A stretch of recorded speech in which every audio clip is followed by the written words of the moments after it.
ঘড়ির কাঁটাতে রাত্রি 12টা।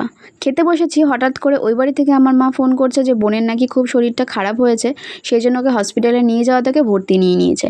তোমরা যারা আমার আগের ভিডিওগুলো দেখেছো তারা তো জানোই যে আমার বোন আর আমার যা দুজনেই প্রেগনেন্ট। তো বোন বোনের শরীরটা খারাপ করাতে হঠাৎ করে রাত্রেবেলা তো হসপিটালে নিয়ে যাওয়াতে ওকে ভর্তি নিয়ে নিয়েছে। সেই জন্য ও আগে চলে গেছে, আমি পরে যাচ্ছি বর্মশাইয়ের সাথে। আর ভর্তি হওয়ার পরে যে সমস্ত জিনিসগুলো লাগে সেই জিনিসগুলোই মার বাড়িতে নিতে এসছে। আর আমাদের এখানকার রাস্তাগুলো এতটাই খারাপ, জলের পাইপের লাইনের কাজ হচ্ছে আর রাস্তা খুঁড়েছে, তার মধ্যে বৃষ্টি হয়েছে সন্ধ্যাবেলাতে, আরও কাদা কাদা হয়ে গেছে। তো একাকার অবস্থা, সেই জন্য দেখো মানে ওদিক থেকে ঘুরে ঘুরে আসতে হচ্ছে। দেখো এই ব্যাগটার মধ্যে মা সমস্ত কিছু দিয়ে দিয়েছে, মানে যা যা লাগবে আর কি হসপিটালে ভর্তি হওয়ার পরে।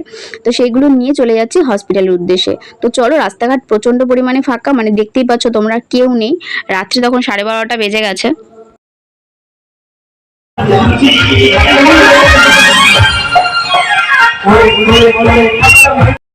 এসে পড়েছি হসপিটালের মধ্যে। তো এটা হলো স্বাগতত মেডিকেল হসপিটাল, তোমরা অনেকেই চেনো। আর এটা হচ্ছে আমাদের বাড়ি থেকে খুব একটা দূরে নয়, বাড়ির একদম সামনেই। তো হসপিটালের ভেতরে ঢুকে গেছি। আজকে যেহেতু গণেশ পুজো, যে এই জন্য রাস্তায় জায়গায় জায়গায় গণেশ পুজোর অনুষ্ঠান হচ্ছিলো, সেইটুখানি ভিডিও তোমাদের সাথে করেছিলাম। দেখো কথা বলতে বলতে তোমাদের ওয়েলকাম জানাতেই ভুলে গেছি। তো হ্যালো বন্ধুরা, সবাই কেমন আছো? আশা করি যে যেখান থেকে আমার এই ভিডিওটা দেখছো সবাই সুস্থ আছো, ভালো আছো। আমি অনেক ভালো আছি। কিন্তু দেখো, ফ্যামিলির কেউ যদি হসপিটালে ভর্তি থাকে তাহলে যে কি অবস্থা হয় সেটা তো সবাই জানো, বুঝতেই পারছো আমাদের ফিলিংসটা। তো দেখো, আমাকে বরমশাই দিয়ে গেছে। আর যেহেতু অনেকটা রাত্রি হয়ে গেছিলো আমাদের আস্তে আস্তে, সেই জন্য ও 1:30টা নাগাদ বাড়ি চলে গেছে। এদিকে বাড়িতে মেয়ে কান্নাকাটি করছিল, তো সেই জন্য ও চলে গেছিলো আর আমি ছিলাম। এদিকে বোনের বড় ছিল, বোনের বর অন্য একটা রুমে ছিল, আমি এখানে দেখো একা বসে আছি। এখানে মাঝে মাঝে লোক আসছে, এক্স রুমের পাশে বসে আছি। তো কতক্ষণ আর বসে থাকবো, আর কতক্ষণই বা ফোন দেখবো। অনেকক্ষণ ধরে ফোন দেখার পরে একটা সময় আর ভালো লাগছিল না, মানে ঘুম পাচ্ছিল। আর সারাটা রাত্রি যে এইভাবে কাটাতে হবে মানে ভাবতে পারিনি। আমি কোনোদিনও এরকম ফার্স্ট মানে এইভাবে একা একা হসপিটালের বাইরে বসে কাটাইনি। তো 3:45 নাগাদ ঘুমিয়েছিলাম, 5টাতেই 1 ঘন্টার মতন হয়তো চোখটা লেগেছিল। তারপরে দেখো ঘুম ভেঙে গেছিলো। সকালবেলা লেবার রুমের সামনে বসেছিলাম, এখানে আরও অনেকে আমার মতন বসেছিল। তারপরে এখানে অনেকক্ষণ বসার পরে চলে যাব বাড়িতে। হ্যালো বন্ধুরা, তো সকালবেলা থেকে সেরকম কোনো ভিডিও করতে পারিনি, দেখতেই পেয়েছো। আর চোখ মুখের অবস্থা বুঝতেই পারছো, কালকে সারা রাত ঘুমাতে পারিনি হসপিটালে। এটা ছেঁড়া, কিছু মনে করো না।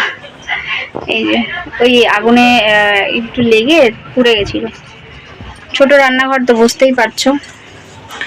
যাই হোক, বাড়িতে এসেছি অনেকক্ষণ। তারপরে আমার বরমশাই পরোটা এনেছিল, মা পরোটা দিয়েছিল। তো পরোটা এনে আমরা সকালবেলা সবাই টিফিন করেছি। বরমশাই গেছিল সকালে, বরমশাই গিয়ে আমাকে নিয়ে এসছে। ওদিকে বোনের বর আছে এখনো। এখন বাড়িতে চলে এসেছি, খাওয়া দাওয়া করে নিয়েছি। তারপরে এখন হচ্ছে রান্না বসিয়েছি। মা ওদিকে, শাশুড়ি মা ওদিকে রান্না করছে। আসার সময় বরমশাই মাছ নিয়ে এসছে, বোয়াল মাছ। তো মাছটা মা করছে, আমি এদিকে করছি হচ্ছে শাপলা। আর শাপলা করব, আর এদিকে করব হচ্ছে কি করব ভুলে যাচ্ছি,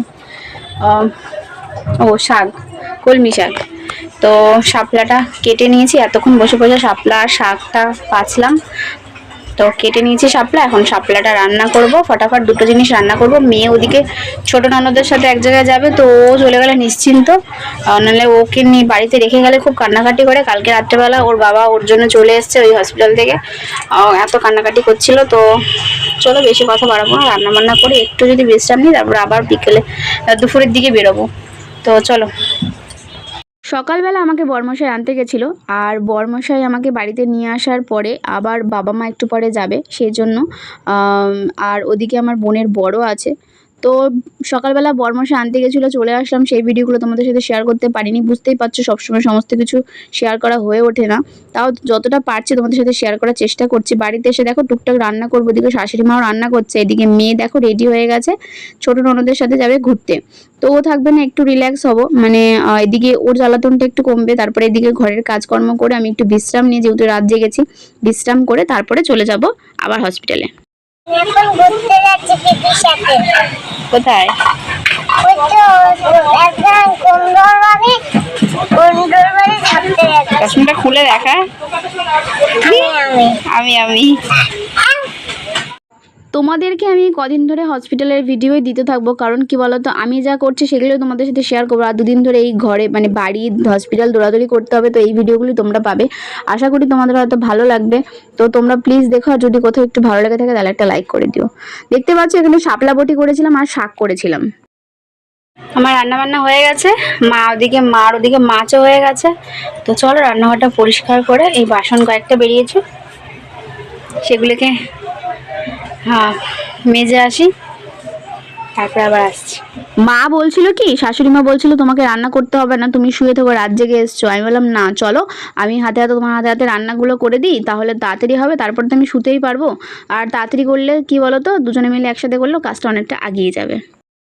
শরীরটা একটু ভালো লাগছে না, মানে বাড়ির মধ্যে যদি কেউ এরকম হসপিটালে ভর্তি থাকে তাহলে তো বুঝতেই পারছো সবার মন মেজাজ কীরকম হয়। আমার একটু ভালো লাগছে না, তার মধ্যে হচ্ছে রাত জেগেছি, আরোই শরীর খারাপ লাগছে। তো চলো রান্নাবান্না তো সব কমপ্লিট, দেখতে পেলে রান্নাঘরের কাজ সমস্ত কিছু হয়ে গেছে।